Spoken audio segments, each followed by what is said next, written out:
Hottest day of the year and I'm putting a blooming jacket on. Hi guys, and welcome to this week's video. A little bit more woodland, I think.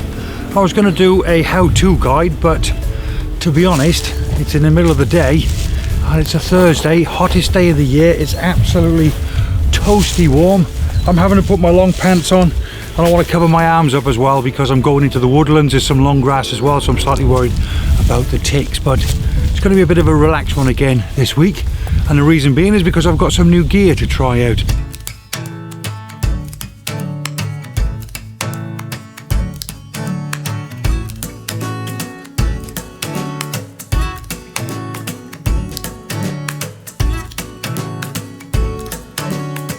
Video number 2 after the lockdown.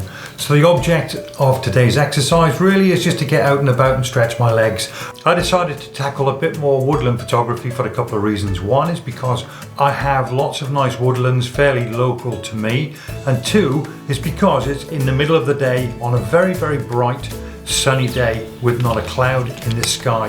As I always say, the good thing about woodland photography is that you can shoot woodland photography any time of the day. Yes, there's more favourable times, of course there is, but on a very bright sunny day you're probably more than likely to get better results with your woodland photography than you are with your landscape photography. If you're somebody that skips videos a lot, can I just say the pictures at the beginning of the video are just a warm-up and they get much better when I actually go into the woodland, but moreover I discover what I'm calling a ghost tree, and for very good reasons, so please don't skip that. In actual fact, if you are a really impatient person, then I'll leave you a timestamp below. First composition of the day, nice and simple, just a silver birch tree stood out on its own. You may have noticed the jacket's off already. Ticks or no ticks, mozzies or no mozzies. There are a few flying around here, but it is absolutely sweltering. And the time at the moment is, well, it's just 2 o'clock. Like I say, hottest day of the year, and we're out in the midday sun and there's not a cloud in the blooming sky. Yes, now the idea today was, in theory, was I was going to come out and make a video on a guide on how to shoot woodland, and one of the tips was going to be the good thing about shooting woodlands most of the time is because you're, you know, covered by a canopy. You can shoot during the day anytime really, and that's one of the advantages of taking up woodland photography. Now clearly, just like landscape photography, you can shoot landscape during the day as well at any time, but of course there are times when certain times during the day with certain light it's obviously going to be more favorable than others. However, if you're looking for something to do during the middle of the day like today, then yes, it is possible to go out and take some nice images. Are they gonna have the wow factor with the soft light, the sunrise, the misty mornings? Of course it's not going to have the same impact that those shots would have. However, it's just about getting out there, isn't it? Focus, grab that shot, f8, 50th of a second at ISO 100. A world beater, it ain't, but a nice start to the day, it definitely is.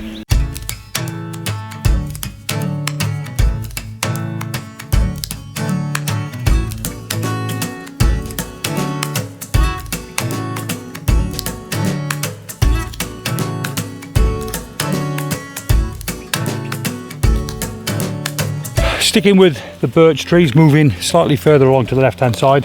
We've got about 4 or 5 birch trees there, but there's a couple that interweave. They don't actually interweave, but from this angle and this perspective they look as if they interweave, so it's quite an intimate shot this. I like sometimes how you can just get in nice and tight and nice and intimate. Focus, tree on the right, tree on the left, with the crossover trees slightly off centre to the left hand side. In camera that looks quite nice.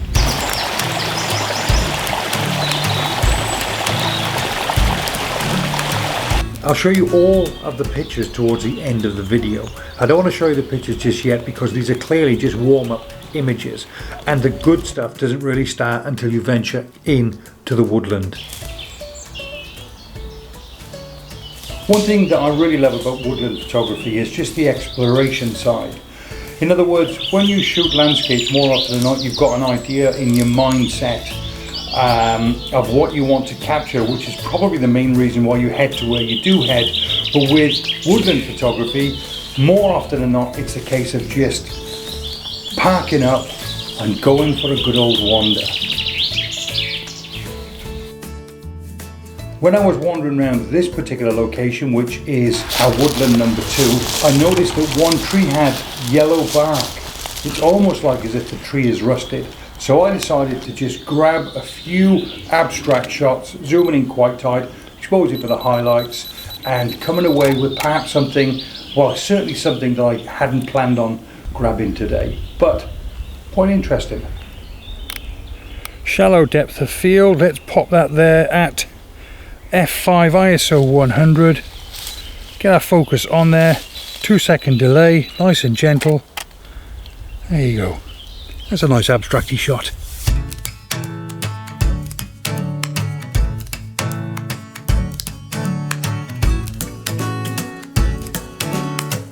Trees go up right across there, so they form a natural frame, and natural frames are really interesting when it comes to woodland photography.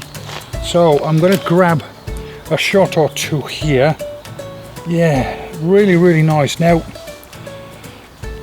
again with this, there's lots of bright speckled light coming down, beaming through the canopy, not beaming as in beams of light, but coming right down onto the floor, and again, just exposed for the bright light, exposed for the highlights. And by doing that, you'll be darkening all the rest of the woods down.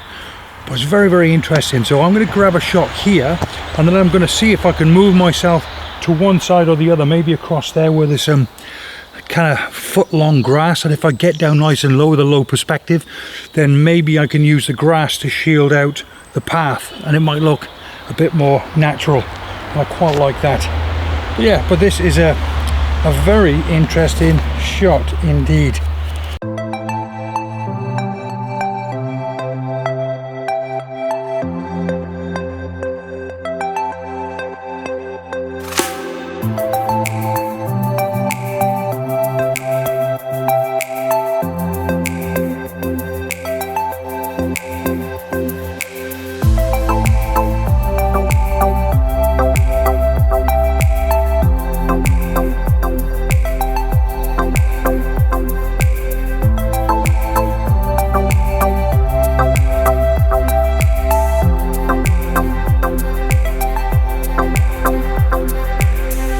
So this has a lot of potential, an awful lot of potential. There's kind of an old worldy oak tree on the right hand side that comes up and forms a natural frame, especially with an overhang, and I quite like that. Again, with the dappled light coming through, it's lighting up the leaves on the green in the foreground. The only slight issue I think I'm going to have, about a third of the way up on the tree, there's a lot of light coming down and it's drawing the viewer's eye away. So I might just hang on, because 20 minutes from now the chances are that light won't be there. But to be on the safe side, I've decided to do a bit of HDR here. 2 stops under, 2 stops over, and I think that's quite nice.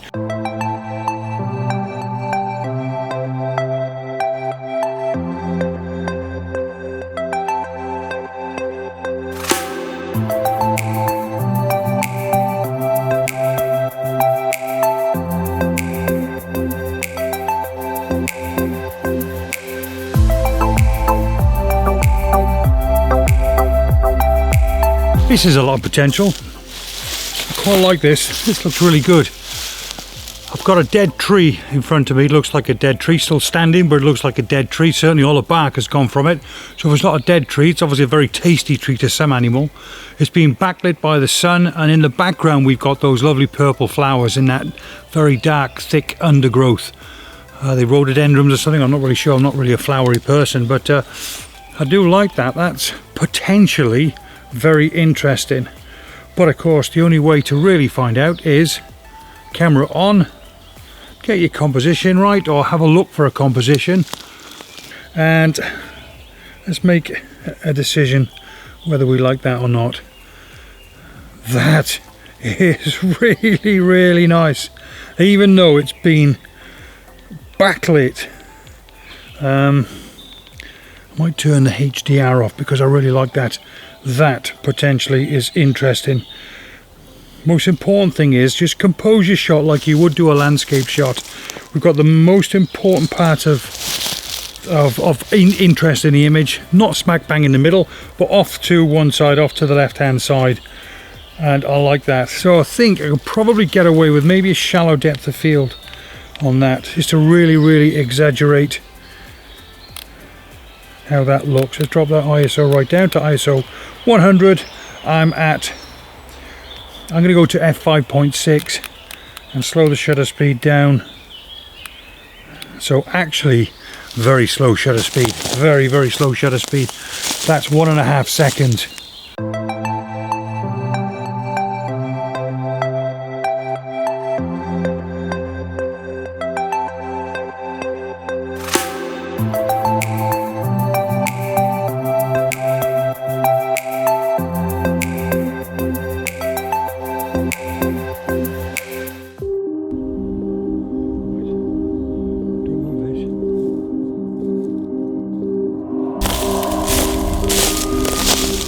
How's that for a find? What we're going to call that, the Casper tree or the ghost tree? It's up here. That's got to be find of the day, that, isn't it? It's a ghost tree. How cool is that? I'm looking for something to photograph shortly during sunset. Now, I haven't got anywhere where I can go where I'm going to get a nice sky because I'm doing woodland photography, but at least if the light, or by the time the light drops in the canopy, it might make that a little bit more palatable. But that is a terrific shot. And when you've got a subject that looks that powerful, you've literally just got to work it to an inch of its life. So nice and wide, nice and tight, nice and low, nice and high, and just work the composition and see what eventually you get out of it. Well, what works in essence. But that's cool. That's really cool.